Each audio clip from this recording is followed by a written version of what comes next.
اعوذ باللہ من الشیطان الرجیم، بسم اللہ الرحمن الرحیم۔ انجینئر اویس درانی قرآن لیکچر کے سلسلے میں آج جو ادیان سماوی کا یہ گمراہ کن دعویٰ کیا جاتا ہے، یہ ہمارے بڑے بڑے اسکالرز جو ہیں ایون مغرب میں جا کے ان کو دعوت دیتے ہیں، اور یہ جو ہے تو جو کامن ڈینامینیٹرز ہیں وہ سمجھتے ہیں کہ ان سے یہ جو ہے وہ ان میں جو ہے تو یونٹی پیدا ہو جائے گی۔ ٹھیک ہے جی، قرآن اس کی سختی سے تردید کرتا ہے اور اس کو فرقہ پرستی پہ جو ہے تو مبنی سمجھتا ہے، لہٰذا یہ جو ہے بڑا متوجہ کا تقاضا کرتا ہے۔ یہ وہ جو آج کا لیکچر ہے میرا جی، تو پہلے میں آیات کریمہ جو ہے وہ تلاوت کروں گا اور اس کے بعد جو ہے اس کے اوپر بات کریں گے۔ یہ سورہ آل عمران کی 64 تا 70 کچھ آیات ہیں، تو ان میں جو ضروری ہیں وہ میں تلاوت کروں گا جی، آپ کی وہ گزار کروں گا جی۔ کل یا اہل الکتاب تعالوا الی کلمۃ سواء بیننا و بینکم الا نعبد الا اللہ ولا نشرک بہ شیئا ولا یتخذ بعضنا بعضا اربابا من دون اللہ وان تولوا فقولوا اشہدوا بأننا مسلمون یا اہل الکتاب لما تحاجون فی ابراہیم وما انزلت التوراۃ والانجیل الا من بعد افلا تعقلون انتم ہؤلاء حاججتم فیما لکم بہ علم فلما تحاجون فیما لیس لکم بہ علم واللہ یعلم وانتم لا تعلمون ما کان ابراہیم یہودیا ولا نصرانیا ولکن کان حنیفا مسلما وما کان من المشرکین ان اول الناس بابراہیم للذین اتبعوہ وہذا النبی والذین آمنوا واللہ ولی المؤمنین ودت طائفۃ من اہل الکتاب لو یضلونکم وما یضلون الا انفسهم وما یشعرون یا اہل الکتاب لما تکفرون بآیات اللہ وانتم تشہدون۔ یہ جی آیات ہیں، ان کو بڑا غلط مفہوم لے کے اور یہ دعوتیں دیتے ہیں جتنے بھی یہ سماوی ادیان ہیں، یہ کلیم کرتے ہیں سماوی، حالانکہ یہ سارے کنٹرائیوڈ ہیں، ان میں سے تو کوئی کتاب ان کی اصلی شکل میں نہیں ہے، اور وہ قرآن میں مہمن ہے، قرآن سارے تعلیمات کی وہ قرآن میں آ گئے ہیں، لہٰذا قرآن سب کو ایبروگیٹ کرتا ہے ان کتابوں کو جی۔ ان کتابوں پہ ایمان سے مراد یہ نہیں ہے کہ یہ موجودہ جو ہے نیو ٹیسٹمنٹ اور اولڈ ٹیسٹمنٹ پہ ایمان لایا جائے، بلکہ وہ تعلیمات جو ان میں تھی وہ ابھی ان میں نہیں ہیں، تو وہ اب قرآن میں آ گئی ہیں۔ ٹھیک ہے، قرآن حصہ بن گیا ان کا جی، یہ وہ چیز ہے جو قرآن کہہ رہا ہے۔ ٹھیک ہے جی، اصل میں قرآن کی طرف سے جو دین خداوندی کا جو منتہا ہے، غرض و حایت ہے، وہ کیا ہے؟ قصد باشد در جہاں محتاج کس نقطۂ شر مبیست بس، یعنی ایسا نظام جس میں کوئی انسان کسی دوسرے انسان کا محکوم نہ ہو، کوئی محتاج نہ ہو، اور جب کوئی نہ محکوم ہوگا نہ محتاج تو یہ جتنی انیکولیٹیز ہے، برائیاں ہیں، نقائص ہیں، یہ اس میں سے کوئی بھی باقی نہیں رہے گی۔ کوئی کسی دوسرے سے اپنی بات بنوا ہی نہیں سکے گا، کیونکہ بات تو جو ہے تو فریڈم جب ہوگی نیڈ سے، تو پھر تو کوئی کسی کی ناجائز بات نہیں مانے گا، ہر ایک کو اللہ کے قوانین کے تابع زندگی بسر کرنی ہوگی۔ اس طرح سے حاکم اور محکوم کی جو تمیز ہے وہ اٹھ جائے گی، ہر شخص آزاد ہوگا، پابندی صرف اللہ کے قوانین کی، کوئی کسی کا محتاج نہیں ہوگا، اور جب کسی کو احتیاجی وابستہ نہ ہوگی تو پھر اسے ایک خاطر کو غلط کام کرنے کی ضرورت پیش نہیں آئے گی۔ ایک عالمگیر برادری قرآن اسٹیبلش کرنا چاہتا ہے جس میں اخوت، محبت کے تعلقات ہو، مساوات ہو، ہر انسان انسان ہونے کی جیسے واجب التکریم ہو، یہ ہے وہ نظام، یہ دین کی غایت اور مقصود ہے۔ ٹھیک ہے، اب اس مقصد کو حاصل کرنے کے لیے کچھ ذرائع ہوتے ہیں، وسائل، ایک پروگرام ہوتا ہے، یہ ساری دین کی جزیات یا فروعات کہلاتی ہیں، اور یہ وقت کے تقاضوں کے ساتھ ساتھ جو ہے تو تبدیل ہوتی رہتی ہے، اور اس کو جو سینٹرل حکومت ہوئی ٹھیک ہے جی، تو وہ اس کو جو ہے نافذ کرتی رہے گی باہمی مشاورت کے ساتھ. جب تک دین کا تصور سامنے ہوتا ہے تو نگاہ اس مقصد پر ہوتی ہے. جب دین مذہب میں تبدیل ہو جائے تو مقصد اور غائب جو ہے نگاہ سے اوجھل ہو جاتی ہے. یہ جتنی جزیات اور فروعات تھی یہ مقصود ذات بن جاتی ہیں. ساری اہمیت انہی چیزوں کے اوپر دی جاتی ہے، پھر ان میں بڑی شدت سے کاربند رہتے ہیں. ٹھیک ہے جی. اب یہ کہتے ہیں نا کہ یہ اب لباس کو لے لیجیے. ٹھیک ہے جی. اسی کو جو ہے تو اسی کا تو جو ہے تو نام انہوں نے جو ہے تو کہتے ہیں تمہارے پاؤں کے درمیان اتنا فاصلہ ہو تو تب نماز ہوگی. ٹھیک ہے جی. اب ان سے یہ پوچھیے کہ جس کی نہیں ہوئی تھی نماز اس کا کیا بگڑا تھا، اور جس کی ہو گئی تو اس کا کیا ثمر گیا. ٹھیک ہے. اب یہ تو کہتے ہیں کہ نتیجہ دونوں کا ان کو کچھ نہیں مل رہا، اور جو غلط کیا تھا تو اس کا نقصان کیا ہوا. ٹھیک ہے. تو اور جس سے ٹھیک کیا تھا تو فائدہ کیا ہوا. کہتے ہیں قیامت کے دن جا کے پتہ چلے گا. ٹھیک ہے نہیں. اب یہ چیز ہے کہ جو ہے تو حالانکہ دین کی جو غرض و غایت ہے، اس وقت کوئی بات غلط ہوتی ہے تو معلوم ہو جاتا ہے کہ یہ نتیجہ مرتب ہونا تھا اور مرتب نہیں ہوا، اس لیے غلط ہے. اور صحیح اس لیے ہے کہ اس سے جو نتیجہ سامنے وعدہ کیا تھا اس کتاب نے وہ آ گیا ہے. صحیح تشخیص اور صحیح دوائی وہ ہے جس سے مرسوم آرام آ جائے. جہاں آپ دیکھیں کہ آپ کو وہ افاقہ نہیں ہو رہا، بخار کم نہیں ہو رہا، تو کھڑے ہو جائیں اور سوچیں کہ بھائی کہ کوئی کمی یا خرابی ہے تشخیص میں یا نسخے میں. یہ ہے چیز جو قرآن بتانا چاہتا ہے. ٹھیک ہے جی. اب اس میں تو یہ ہے کہ وہ دوائی صحیح ہے، مرض بڑھتا جا رہا ہے. ٹھیک ہے جی. نہ دکھ جائے نہ درما راس آئے، مگر خبتے دوا ہے اور میں ہوں. ٹھیک. اب اس شدت سے جو ہے نا یہ زور دیتے ہیں ان غرض و نتائج اگر مطلوبہ شکل اختیار نہ کرے تو یہ جذبات کا عمل جو ہے یہ ریچولس یہ سارا بے سود ہو جاتا ہے. قرآن یہ بتا رہا ہے غرض اور غایت اور نتیجہ سامنے نہ ہو. یہ جو جزیات یا فروعات تھی اصل میں وہ دین بن گئی. وہی جو ہے کہ نظام کے اندر جزیات حالانکہ بڑی اہمیت رکھتی ہیں. اس سپاہی کے بوٹ کے تسمے کی طرح جو صحیح طریقے پر بند ہونے چاہیے یہ بھی اپنی جگہ ایک اہمیت رکھتی ہے. وہاں اس کے پاؤں میں کتنا فاصلہ ہونا چاہیے. ٹھیک ہے. جب پاؤں اٹھائے تو دونوں پاؤں کے درمیان کیا فاصلہ ہو، سلو مارچ کیا ہے، لانگ مارچ کیا ہے، ہارٹ میں پاؤں کس طرح سے زمین پر مارتے ہیں. یہ چیزیں جو ہے اس پروگرام میں سے نکال کے کچھ اہمیت نہیں رکھتی. اس پروگرام کے اندر میں سے ہر آئٹم جو ہے ہر ریچول اپنی اہمیت رکھتا ہے. لیکن اگر اس سپاہی کے سب کچھ ٹھیک ہو اور گولی نشانے پر جا کے نہ لگے تو ان چیزوں پر اس کو کیا نمبر ملیں گے. تو مقصد سپاہی کا تو کیا ہے کہ صحیح نشانہ باز ہو جائے. اگر مملکت نہ ہو، نہ فوج ہو، نہ بندوق ہو، تو ہاں تو مملکت نہ ہو اور نہ فوج ہو سینٹرل، نہ پاس بندوق رہے، وردی رہے، کس طرح سے وہ جب گھر میں آئے سپاہی وردی پہن کے ہاں ہاں اور صبح کے وقت اٹھے وہاں سے اٹھ کے وردی پہن کر بٹن ٹھیک کرے، بوٹ پہنے، تسبیح بھی ٹھیک باندھے، بندوق نہیں ہے، ڈنڈا ہی ہاتھ میں لے لیے، لیفٹ رائٹ کرتے گلیوں میں گھوم رہے ہیں. ہاں روز اس طرح سے صبح شام. ٹھیک ہے. کیا اس سے مملکت ہو جائے گی؟ کہتے ہیں تسکین ہو جائے گی. ٹھیک ہے. اس طرح سے ہے یہ کائے کی بات سہنوں سے رخصت ہو گئی ہے. ہاں صفائی کے لیے کیوں ضروری تھا کہ ان جزیات کی پابندی شدت سے کرے؟ اس لیے کہ اس ڈسپلن کا ایک نتیجہ برآمد ہوتا تھا. کیا کہ گولی اس کے نشانے پر جا کے لگتی تھی. ایک حکم کے اوپر اٹھے، ایک حکم اوپر جھک، میدان جنگ میں جائے، وہاں جانے کے بعد یہ کچھ کرے. ٹھیک ہے. اس کا نتیجہ آج کیا ہے کہ دشمن ادھر رخ نہیں کر سکتا. یہ غایت ہے، یہ غرض ہے، یہ جزیات ہے، یہ وہ وسائل اور ذرائع.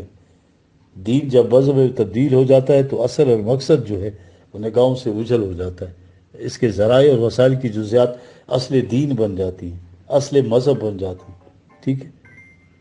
یہ ہے. پھر اس کے اوپر پوری قوم اور قوم صدی تک اسی میں مصروف رہتی ہے. ٹھیک ہے. کہ تسمے جو تھے اوپر سے نیچے کو باندھے یا نیچے سے اوپر کو باندھے. اب دنیا قرآن کے نزدیک جو ہے وہ کون لوگ زیادہ خسارے میں ہیں؟ جو قومیں اس قسم کے ریچولز کو زیادہ اہمیت دے کے اصل اور غائب کو نگاہوں سے اوجھل کر دیں، تو قرآن کہتے ہیں نا کہ بھائی اولئک حبطت اعمالہم، یعنی یہ نہیں ہے کہ کچھ کرتے نہیں ہیں، اعمال تو کرتے ہیں لیکن وہ ضائع ہو جاتے ہیں. ٹھیک ہے، اسی سپاہی کی طرح جو صبح پریڈ کرتا ہے، سینٹرل حکومت ہے نہیں، کہتے ہیں کہ تو ذاتی تسکین ہوتی ہے، ذاتی تسکین تو مسجد میں بھی ہوتی ہے، ہندو کو مندر میں ہوتی ہے، بت کے سامنے جھک کے تو اپنی تسکین تو وہ بھی لے لیتا ہے. تسکین نہیں ہے، یہ فریب نفس ہے، سیلف ڈیسیپشن. ٹھیک، یہ ہے. یہ مسلمانوں کے ہاں نماز و روزہ و قربانی حج کی ادائیگی کی یہ نوعیت دیکھو، اور نتیجہ اس کا حاصل کیا تھے. اقبال نے صحیح کہا تھا، نماز و روزہ و قربانی حج یہ سب باقی ہے، تو باقی نہیں. یہ مذہب پرستی جو ہے نا بڑے فخر سے ہم اعلان کرتے ہیں. ٹھیک ہے بھائی، یہاں پہ جو ہے نمازیں بھی پڑھتے ہیں، تلاوتیں بھی کرتے ہیں، سارے ریڈیو اور ٹی وی پہ اور اخبارات میں، پرنٹ میڈیا، یہ سوشل میڈیا، ساری جگہوں پہ جو ہے تلاوتیں بھی کر رہے ہیں، گا گا کے پڑھ رہے ہیں. اور یہ پھر یہ ابھی مئی کے مہینے کے روزے دیکھیں، یہ 16 گھنٹے کے 14 گھنٹے کے روزے ہیں، بیماری کی حالت میں مسلسل ایک مہینہ. ٹھیک ہے، کم مشقت طلب ہے، یہ سارا کچھ کرتے ہیں. نتیجہ کیا ہے؟ اگر یہ ایک مہینہ صحیح عسکری ٹریننگ ہوتی جس طرح کہ قرآن کا مقصد تھا، تو دیکھو یہ قوم کس طرح مجاہدین کے لشکر بن جاتی. یہاں پورا مہینہ گزرنے کے بعد پھر عید آتی، عید کے پھر گڑا کے دعائیں مانگتے ہیں. یہ ہے وہ جزیات جنہوں نے مذہب کی صورت اختیار کری، اور غرض و غائب جو ہے نگاہوں سے اوجھل ہوگی. عمل کو نتیجے سے نہیں پرکھا، وہ بجائے خیش ایک مقصد بن کے رہ گئے. یہ تھی وہ شیطانی چال کہ مسلمانوں کو مذہبی طور پر الجھائے رکھنے کی، جو اقبال نے ابلیس کی مجلس شورا میں بتایا. ابن مریم مر گیا یا زندہ جاوید ہے صفات ذات حق، حق سے جدا یا عین ذات، اور آنے والے سے مسیح ناصری مقصود ہے، یا مجدد جس میں وہ فرزند مریم کی صفات، اور ہیں کلام اللہ کے الفاظ حادث یا قطعی. امت مرحوم کی کس عقیدے میں ہے یہ نجات. ٹھیک ہے، ان مسائل میں الجھا دے. یہ یہود و نصارہ بھی آ کے یہی سوالات کرتے تھے رسول کریم صلی اللہ علیہ وسلم کے بعد. قرآن انہی کا ذکر کر رہا ہے، یہ ہمارا ہی ذکر ہو رہا ہے. یہ ہم جو ہے 1000 برس سے اسی میں الجھے ہوئے ہیں. دین کی جو غرض و غایت ہے نگاہوں سے اوجھل ہو. یہ مقام تھا جس میں اہل کتاب بھی اسی طرح تھے. رسول اکرم صلی اللہ علیہ وسلم کے ظہور کے وقت انہی مسائل کے اندر نصارہ و یہودی آپ کے پاس آتے تھے کہ دین کی غایت انسانیت کے مصائب جو ہیں ان کے متعلق کوئی گفتگو کرے، وہ گفتگو اس کے اوپر کرتے تھے، الوہیت مسیح پر، یا عزیر ابن اللہ کی الوہیت کا معاملہ، یا سلیم کا مسئلہ، یا کفارے کا مسئلہ، پیدائش مسیح، وفات مسیح.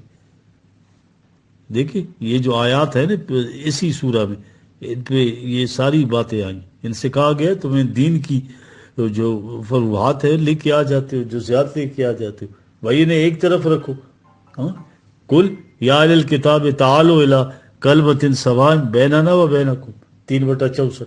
ان جزیات بھی جو اختلافات ہیں ان کو بالائے طاق رکھو، ایک طرف کرو. یار کچھ باتیں ایسی بھی تو ہیں جن کا تم بھی دعویٰ کرتے ہو اور ہم بھی وہی کچھ کہتے ہیں. تو آؤ وہ جو کامن فیکٹرز ہیں ہمارے درمیان اقدار مشترکہ، ان میں تو کوئی اختلاف نہیں ہے، نزاع نہیں ہے، کوئی جھگڑا نہیں. آؤ ان چیزوں کے اوپر آ جائیں، یہاں تم میں اور ہم میں تعاون ہوگا، یہاں اتحاد کی صورت نکل آئی. یہ قرآن بتا رہا ہے. اب یہاں پہ دیکھ لیجئے کہ مسلمانوں کے موجودہ فرقے دیکھیں، ہر ممبر سے آواز آئے گی لا الہ الا اللہ محمد رسول اللہ کی توحید، حضور صلی اللہ علیہ وسلم کی رسالت پر اقرار، قرآن سے ابتدا، خدا کی کتاب پہ ایمان، خدا پہ ایمان، وحدانیت پہ ایمان، رسول پہ ایمان، ٹھیک ہے، آخرت پہ ایمان. ہر فرقے پہ یہ مشترک اقدار ہے نا. یہ تھی بنیاد اصل دین کی. یہ اتنی چیزیں مشترک ہونے کے باوجود دیکھیے اس قدر اختلافات اور اس قدر تفرقے جزیات کے اوپر سارا وقت جزیات کی اہمیت کے متعلق گزر جاتا ہے. حالانکہ ان کو بھی یہ کہا گیا ہے نا، یہ ان کو بھی کہا جا رہا ہے کہ بھائی یہ جزیات کو الگ رکھو، جو اقدار مشترک ہیں ان کے اوپر آ جاؤ. یہ ہمارے اندر جو فرقے بنے ہوئے ہیں، یہ دعوت جو رسول اللہ صلی اللہ علیہ وسلم نے اہل کتاب کو دی تھی، تعالوا الی کلمۃ سواء بیننا و بینکم، تو غیر مسلم کو یہ دعوت دی تھی. آج مسلمانوں کے فرقے کے جو اجارہ دار ہیں وہ آپس میں ان اقدار مشترکہ کے اوپر کبھی دعوت نہیں دیتے ایک دوسرے کو، جو ہے تو یہ یہ اختلافی چیزوں کی باتوں پہ آئے ہوئے ہیں، جو کچھ دعوے کے تو یہ بنیادی چیزیں ہیں جی ہاں، ہر ایک فرقے میں مشترک، ہر فرقہ اس کا اقرار کرتا ہے اللہ خدا واحد پہ ایمان ہے، کوئی فرقہ انکار کرتا ہے لا الہ الا اللہ محمد رسول اللہ سے؟ اب جو بات رسول کریم صلی اللہ علیہ وسلم نے خیر مسلم سے کہی تھی، مسلمانوں کے فرقے ایک دوسرے سے کبھی یہ بات نہیں کہتے، ہاں ٹھیک ہے، وہ کیا ہے؟ اللہ تعبدوا الا اللہ، اللہ کے علاوہ کسی اور کو حاکم تصور نہ کرے۔ دیکھیے دین کی غایت اور غرض کہ ان فروعی اعتقادی مسائل کو چھوڑو، ان جزیات پہ مت الجھو یار، دین کی غایت کی طرف آؤ۔ تم بھی کہتے ہو فرق کیا آ جائے گا، مذہب کے اندر اس کو کہیں گے پوجا پاٹ، اور دین میں اس کو محکومیت کہیں گے، عبادت کو۔ تم بھی اللہ کو مانتے ہو، ہم بھی، آؤ یہ قدر مشترک ہے، اللہ نعبد الا اللہ، اللہ کے سوا کسی اور کو ہم اپنا حاکم و صاحب اقتدار تسلیم نہ کریں، یہ مثبت۔ اس کے بعد ولا نشرک بہ شیئا، دنیا کی کسی شے کو اس کی صفات پہ مشترک تسلیم، صفات الوہیت نہ دے، خدائی کا درجہ نہ دے۔ دیکھ رہے ہیں؟ اب اس میں لا الہ الا اللہ کے دونوں اجزاء آگے، لا الہ تو یہ ہے، لا نشرک بہ شیئا، کسی اور کو الوہیت کا درجہ نہ دو، کسی اور کی محکومیت اختیار نہ کرو، ٹھیک ہے؟ اس قدر مشترک کے اوپر آؤ، ہم جو ہے تو دونوں کا عمل قائم کریں۔ اب یہ باہمی اتحاد، باہمی تعاون کی بنیاد کتنی مضبوط پیش کی جا رہی ہے، دین کی تو غرض و غایت ہی ہے یار، تعالوا الی کلمۃ سواء بیننا و بینکم الا نعبد الا اللہ ولا نشرک بہ شیئا۔ اب یہ شیء کیا ہے؟ یہ توم پرستی کے اندر اشیاء کائنات کو اللہ کا درجہ، خدا کا درجہ دیا جاتا تھا، دیوی دیوتا یا اشیاء کائنات، مظاہر فطرت، فطرت کی قوت ہے، انہیں بھی خدا کا درجہ دیا تھا۔ لیکن اس سے آگے سے بھی زیادہ خطرناک گھاٹی وہ ہے جہاں انسانوں کو خدا بنا لیا جاتا تھا، ولا یتخذ بعضنا بعضا اربابا من دون اللہ، نہ تو اشیاء کائنات میں سے کسی کو ہم خدا کا درجہ دیں، اور نہ ہی ہم ایک دوسرے کو خدا سے ورے ہی اپنا خدا تسلیم کریں۔ انسان کو خدا تسلیم نہ کیا جائے۔ جب انسانوں کو خدا بنانے کا کیا مقصد ہے؟ ٹھیک ہے جی، خدائی میں کیسے شریک کرتے؟ ٹھیک ہے، یہاں شہر کا ہے، عجب چیز ہے، انسان نہیں بلکہ پتھر چونے کی عمارت، یہ قبر اور مزار، یہ سارے شہر ہیں مقدس بنائے ہوئے ہم، ٹھیک ہے، کتنی اہمیت دیتے ہیں ہم اس کو کہ حضرت صاحب یہاں دفن ہے۔ اب جو شے ہے وہ تو انسان نہیں رہا، دفن ہو گیا، شے کے اندر آ گیا، مردہ جسم اشیاء کے اندر شمار ہوتا ہے، انسانوں میں شمار نہیں ہوتا۔ یہ مردہ جسم کی ہڈیوں کے اوپر یہ پتھر چونے کی اینٹوں کی عمارت جو ہے، اس کو ہٹا دے، اس کو الوہیت کا اپنے درجہ دیے ہوئے، گڑ گڑا کر دعائیں مانگتے ہیں، سجدے کرتے ہیں، استمداد کی جاتی، جو صرف اللہ کے قوانین سے ہونے چاہیے۔ دنیا کے اندر اشیاء کو دیا ہوا الوہیت کا درجہ، ہم تو ہندو سے مذاق اڑاتے ہیں کہ اگنی دیوتا اور جو ہے سے کو پوجتا ہے، اگنی کو دیوی دیوتا مانتا ہے، ہم بھی تو اس طرح کرتے ہیں۔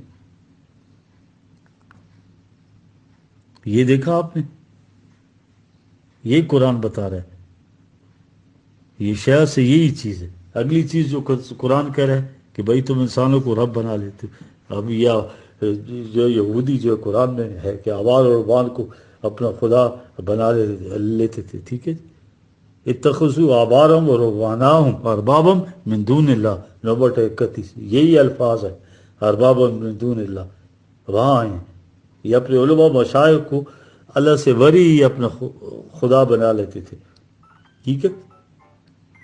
جب پوچھو تو کہیں گے اب تو خدا نہیں بناتے۔ یہ عجیب چیز ہے کہ روایت ہے بڑی صحیح ہے کہ ایک یہودی جو مسلمان ہوئے تھے، انہوں نے رسول اللہ صلی اللہ علیہ وسلم سے کہا کہ ہم ان کو پوچھتے تو نہیں ہیں، تو آبار و ربام ہم کی پرشتے تو نہیں، تو کیسے کہہ دیا قرآن نے؟ ٹھیک ہے، دیکھا آپ نے، یہی سوال آج کسی سے پوچھے نا کہ ہم کن کی پرشتے تو نہیں، کہ وہیں یہ سوال پیدا ہوا۔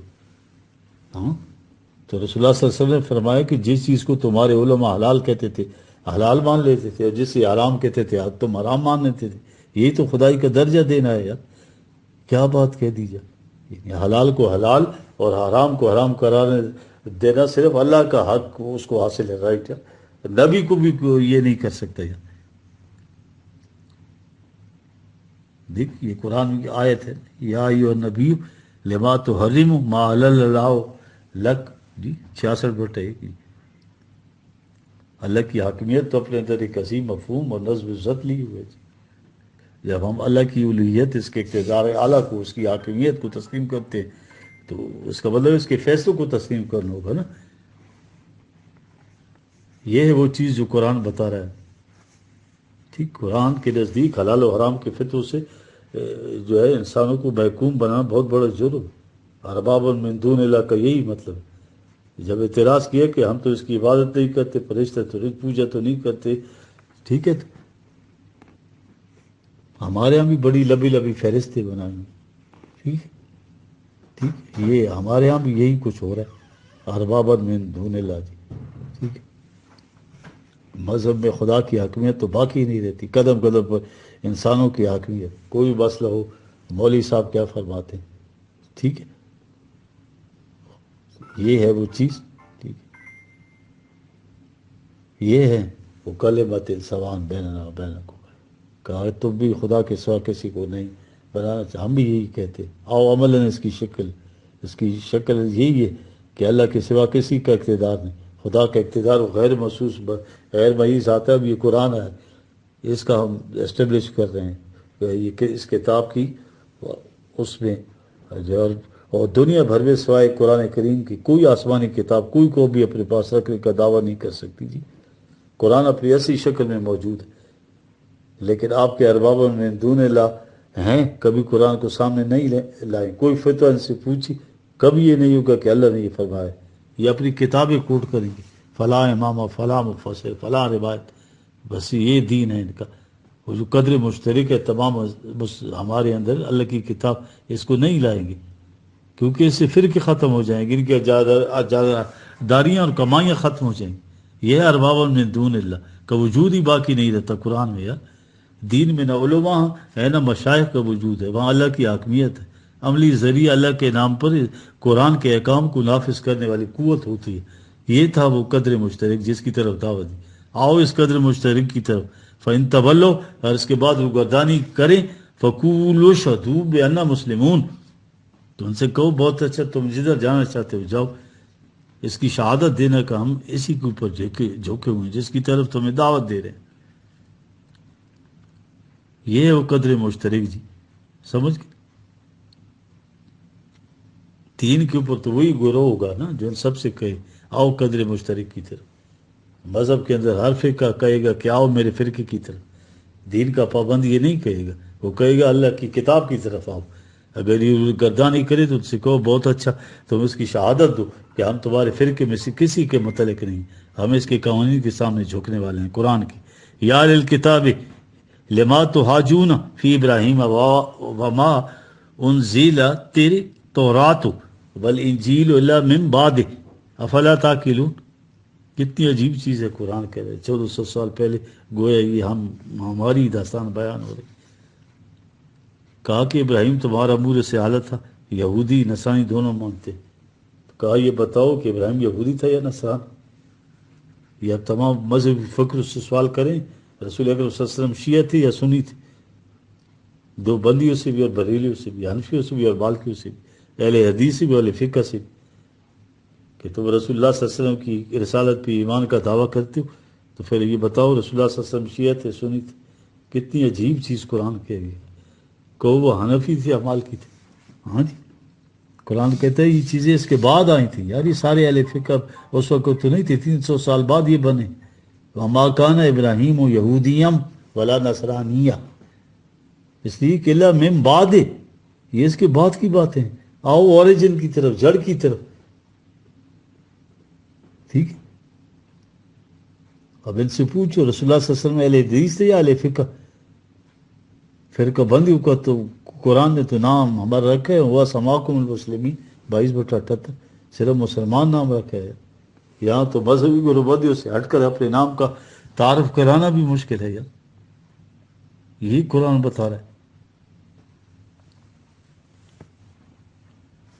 یہ ایک روایت ہے اور بڑی صحیح لگتی ہے کہ رسول اللہ صلی اللہ علیہ وسلم نے فرمایا مجھے نظر آتا ہے کہ جس روش پہ یہ امت چلنے والی ہے آئندہ، یہ یہودی نصرانی جس طرح سے جس کے قدموں کے اوپر چلے تھے، اسی اوپر یہ بھی چلیں، قدم قدم پہ وہیں ہم پہنچیں گے۔ اسے بھی یہ پوچھا گیا، بتاؤ مورث اعلیٰ جس کو ابراہیم تم کہتے ہو وہ یہودی تھا یا نصرانی؟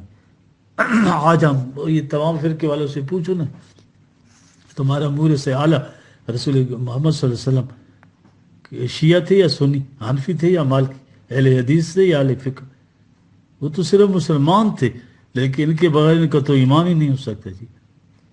دیکھ رہے ہیں جی، تو ساری بات کی پیداوار ہے یار۔ رسول اللہ صلی اللہ علیہ وسلم تم دیکھیں کوئی نہیں پوچھے گا ان سے۔ ان کو بھی کہو نا ان جزیات کو چھوڑو، ابراہیم تو قدر مشترک مانتے ہو نا، آئمہ کو، قرآن کو، آئمہ مفسرین کو، راویوں کو الگ رکھو قرآن سے یار۔ قدر مشترک کیا ہے جی ہمارے؟ قدر مشترک کیا ہے جی؟ ٹھیک ہے، اس کے بعد کی بات قرآن کیا کہہ رہا؟ فلا تعقلون، یار عقل سے بھی کام لو نا۔ جو چیز رسول اللہ صلی اللہ علیہ وسلم کے بعد کی ہے، رسول اللہ صلی اللہ علیہ وسلم کی کیسے ہو سکتی ہے؟ یہ ہے افلا تعقلون کی بات۔ آن تم ہاؤلائی حاججتم فیما لکم بہ علم، 3/66۔ اور اس وقت تک تو وہ باتیں کری تھی جن کو تم ہاں صاحب وہ ہمیں معلوم ہے، تمہیں معلوم نہیں ہے۔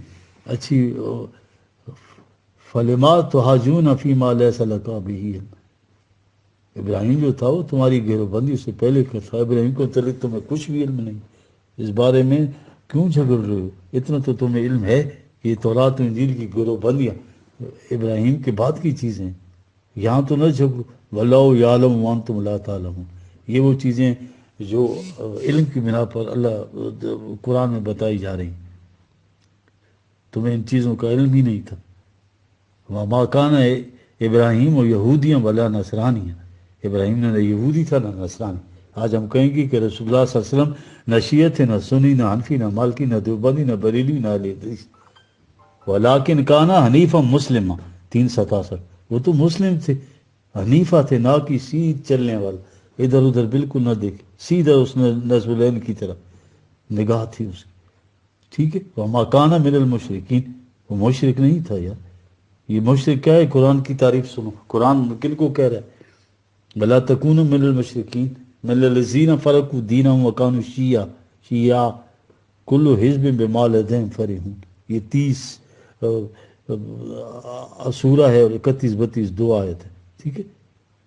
دیکھ رہے ہیں دین میں جو فرقے پیدا کر کے خود ہی گروہ بن گئے، ٹھیک ہے۔ یہ ہے مشرک، وما کان من المشرکین۔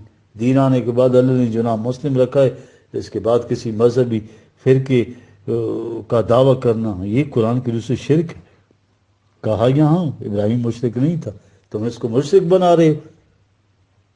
اگر یہودی یا نصرانی کہو گے تو وہ تو ایسا نہیں تھا۔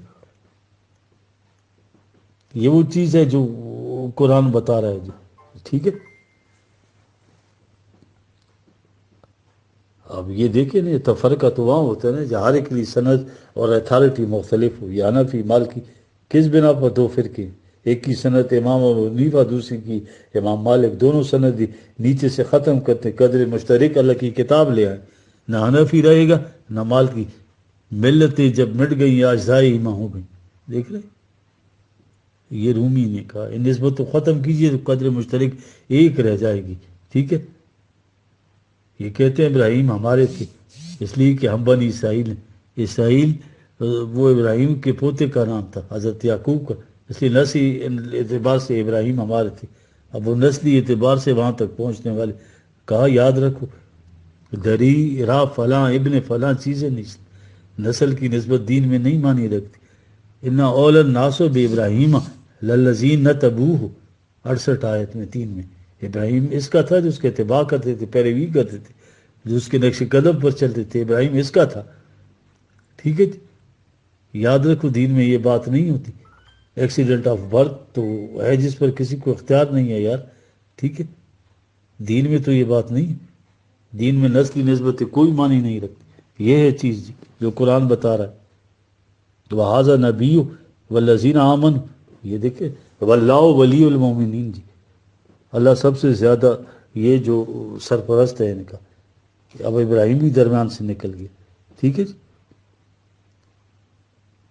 قدر مشترک کی طرف نہیں آنا چاہتے، یہ گروبندیوں کے سامریوں کے بت ہیں، ان کو توڑنا نہیں چاہتے، مفادات ہیں سارے، کہاں آئیں گے جی یہ دین کے اوپر، کبھی نہیں آئیں گے، یہ وہ چیز ہے جی، یہ اصل میں چاہتے ہی ہیں، قرآن بتاتا ہے کہ ودت طائفۃ من اہل الکتاب لو یدلونکم، اب اس کے اوپر ان کی خواہش ہوگی تو ان سے سودا بازی کر کے صحیح راستے سے بہکائیں، سودا بازی کریں گے کیسے؟ دوسری جگہ ہے یہ 10/5